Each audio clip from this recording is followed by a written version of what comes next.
Polda Metro Jaya membongkar sindikat penyebaran konten hoaks dan provokatif yang beroperasi secara terorganisir di media sosial. 8 orang ditetapkan tersangka dalam kasus yang disebut sebagai propaganda digital.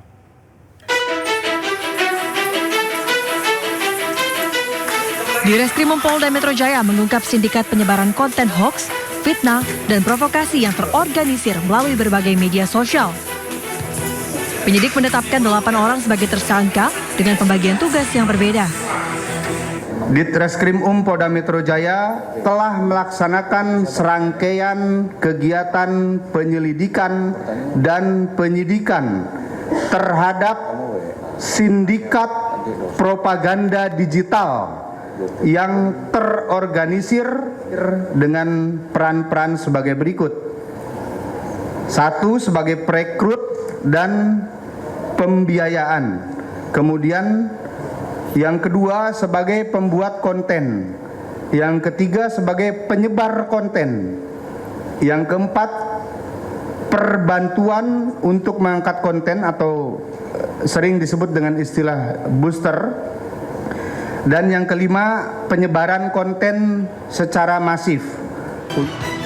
Penyidik menyita 11 unit telepon seluler, 2 laptop, 1 iPad, 2 flash disk yang berisi konten diduga melanggar hukum, serta uang tunai sebesar 220 juta rupiah yang diduga merupakan hasil pembayaran proyek penyebaran hoax. Para tersangka dijerat Undang-Undang ITE dengan ancaman pidana maksimal 8 tahun penjara dan denda hingga 2 miliar rupiah. Polisi mengimbau masyarakat agar lebih bijak menggunakan media sosial dengan selalu memverifikasi setiap informasi sebelum menyebarkannya. Dari Jakarta Selatan, Deni Helmi Sanjengbati, iNews melaporkan. Informasi lainnya, pemirsa dijanjikan bekerja dengan gaji tinggi sebagai buruh perkebunan kelapa sawit di Malaysia. 7 calon pekerja migran Indonesia asal Makassar, Sulawesi Selatan nyaris menjadi korban tindak pidana perdagangan orang. Polisi berhasil menggagalkan keberangkatan 7 calon pekerja migran Indonesia melalui prosedur resmi yang hendak bertolak melalui Bandara Sultan Hasanuddin Makassar, Sulawesi Selatan. 7 korban akan berangkat menuju Sarawak, Malaysia, dijanjikan pekerjaan buruh perkebunan kelapa sawit dengan iming-iming gaji tinggi. Diduga mereka adalah korban tindak pidana perdagangan orang yang sebelumnya masing-masing menyetorkan uang senilai 8 juta rupiah pada perantara pekerjaan. Sejumlah barang bukti disita, antara lain 1 mobil, 7 paspor, boarding pass, dan 1 ponsel. Polisi berhasil menangkap seorang tersangka, Abdul Rahman, berperan sebagai perekrut. Sementara 1 pelaku lain, Iswandi, masih buron. Mangka dan Iswandi yang memberangkatkan para pekerja migran Indonesia tanpa melalui prosedur dan setelah itu membebankan biaya sebesar 8 juta rupiah per orang untuk biaya keberangkatan sampai ke Sarawak, Malaysia.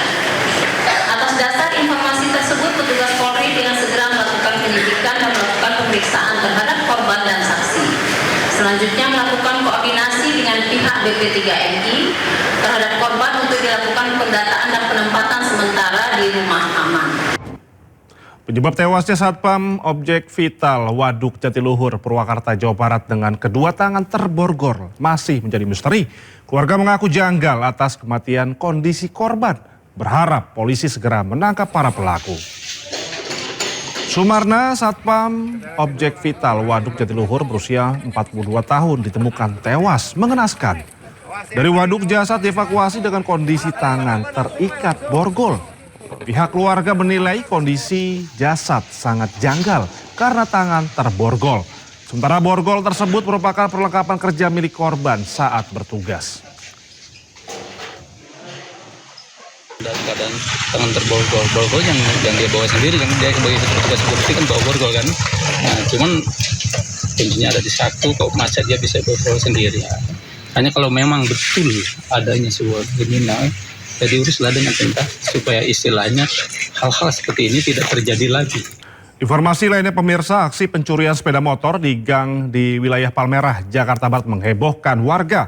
Warga mengejar pelaku sambil melempari perabotan.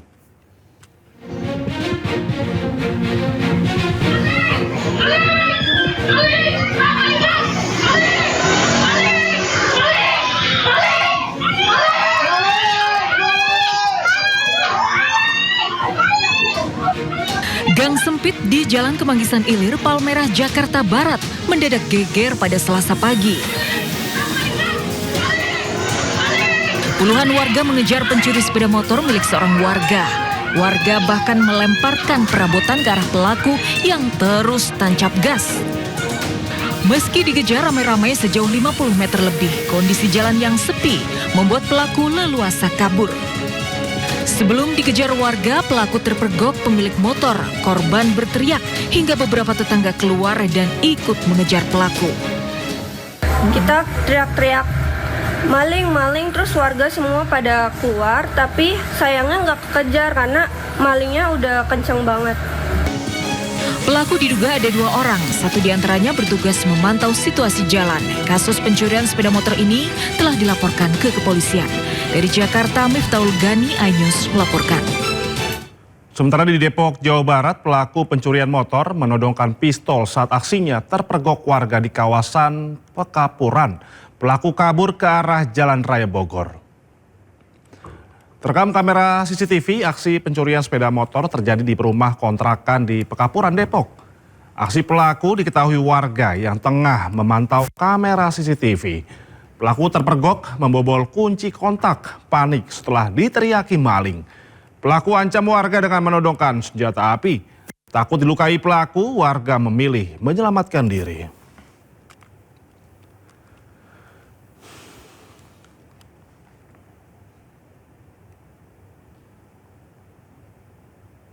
Ya pemirsa, lagi-lagi warga main hakim sendiri. Seorang pemuda dituduh mencuri motor, tewas dikeroyok di Morowali, Sulawesi Tengah. Kedatangan jenazah korban di kampung halamannya di Sinjai, Sulawesi Selatan disambut isak tangis keluarga.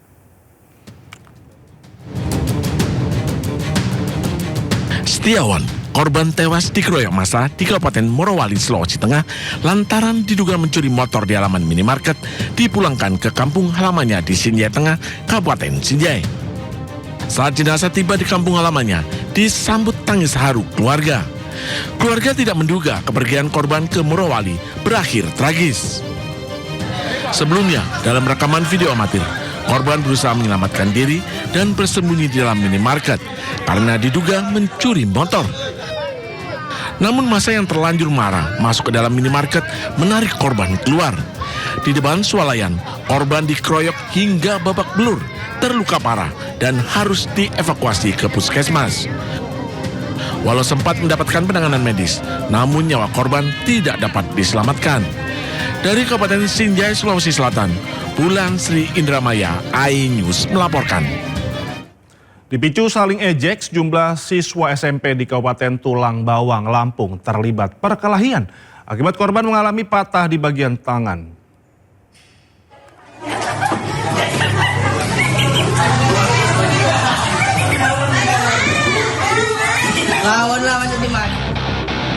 Inilah aksi bullying yang terjadi di dalam kelas di SMP Negeri 5, Dente Teladas, Kabupaten Tulang Bawang, Lampung.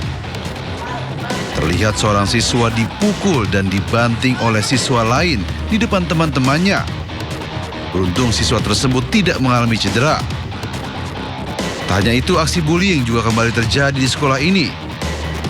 Seorang siswa laki-laki mengalami patah pada bagian tangan akibat perkelahian sesama siswa yang terjadi di area perkebunan karet usai pulang dari sekolah.